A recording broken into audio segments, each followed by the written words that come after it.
impression is very important for any new friendship or relationship in general. And what is the first thing we usually say when meeting someone? Of course, our name. So today we'll see how you can introduce yourself in Italian. One of the most common ways to share your name is mi chiamo and your name. Mi chiamo. For example, mi chiamo TATEV. My name is TATEV. Here we use the reflexive verb chiamarsi, which literally means to call oneself. I call myself TATEV. Mi chiamo TATEV. If you find this form a little bit complicated, then there is an easier option for you. Just say Sono and add your name. Sono TATEV. I am TATEV. Sono is a conjugated form of the verb to be, am. But now you may think, if sono is a verb form, then where is our subject pronoun? Didn't we just translate it as I am TATEV?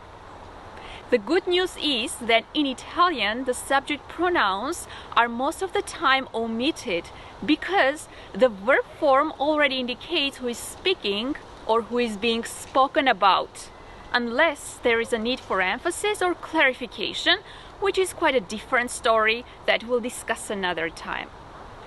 Technically, I should have said Io sono TATEV. I am TATEV. But sono already shows that it's about me, so io here is not necessary. Just sono TATEV. What if you forgot both mi chiamo and sono? Well, things happen especially when you just started learning Italian. Don't worry, there is always a solution.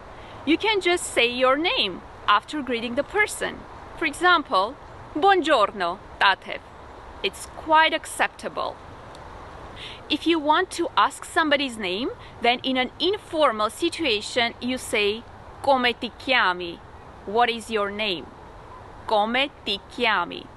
Which literally means how do you call yourself? In a formal situation, instead of ti chiami, we say si chiama. Come si chiama? Which again means what is your name? It's preferable to use also the pronoun here, lei, lei come si chiama. And as you remember from our previous video, lei is a polite form to formally address one person. To set a positive tone for our interaction though, it's important also to express how we feel about our new acquaintance. So, after introducing ourselves, we say Piacere di conoscerti. This is used in an informal situation. It means nice to meet you or it's a pleasure to meet you.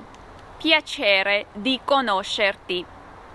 In a formal situation, instead of conoscerti, we say conoscerla. Piacere di conoscerla. To make our lives easier, we can use the short version, both in formal and formal situations. Simply piacere. For example, sono TATEV, piacere. I'm TATEV, nice to meet you. And the other person responds, piacere Federico, nice to meet you, Federico. Piacere Federico. What if we want to introduce someone else to others? In this case, we use the verb presentare, which means to introduce. Presentare. In an informal situation, we say ti presento and add the person's name. For example, ti presento Carla. I would like to introduce you to Carla. Or let me introduce you to Carla. Ti presento Carla. Sometimes though, we want to indicate also the relationship we have with that person. So in this case, we say ti presento mia moglie Carla. I would like to introduce you to my wife Carla. Ti presento mia moglie Carla. In a formal situation, instead of ti, we use le. Le presento and the person's name. Le presento Michele. I would like to introduce you to Michele. Le presento Michele. If we want to mention about the relationship we have with the person, we say Le presento mio marito, Michele. I would like to introduce you to my husband, Michele. Le presento mio marito, Michele. So we learned two new words, moglie, wife, marito, husband. Moglie, marito.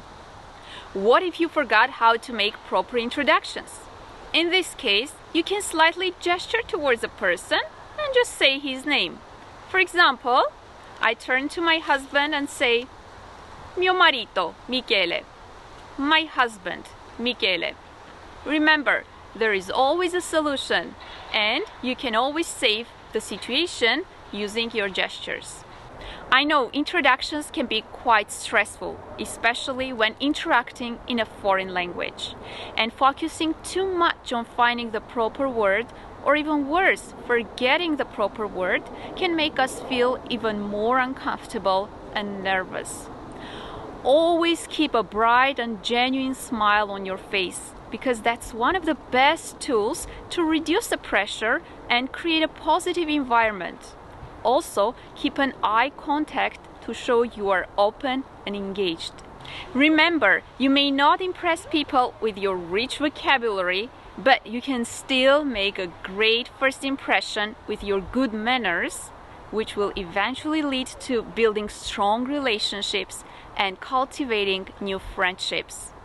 Grazie mille e ci vediamo presto!